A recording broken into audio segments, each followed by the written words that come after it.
જય શ્રી કૃષ્ણ મિત્રો, સ્વાગત છે તમારું અમારી યુટ્યુબ ચેનલમાં। મિત્રો, જીવણની પત્ની ખૂબ કજિયાળી અને માથાભારે હતી। એક દિવસ જીવણ ખેતરમાં કામ કરતો હતો ત્યારે તેની પત્ની ભાથું લઈને ખેતરે આવી।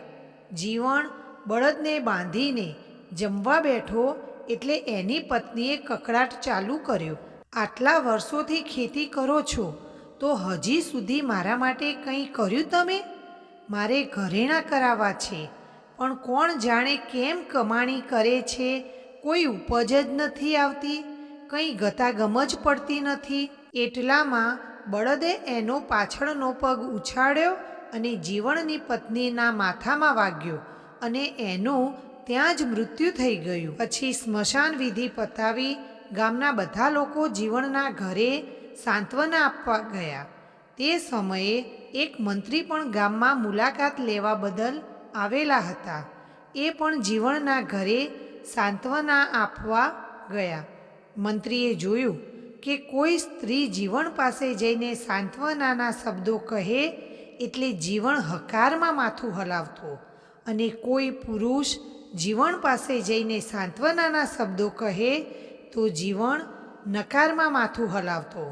મંત્રીને નવાઈ લાગી કે આમાં કંઈક વાત તો છે। મંત્રીએ વિચાર્યું કે જીવણના હા અને નામાં કંઈક વાત તો છે, પણ એ વાત શું હશે તે જાણવા માટે તેઓ છેલ્લે સુધી રોકાયા।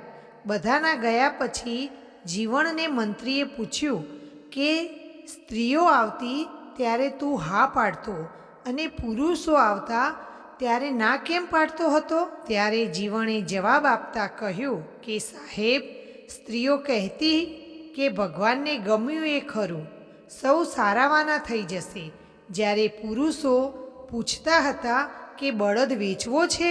આ સાંભળીને મંત્રી મનમાં હસવા લાગ્યા।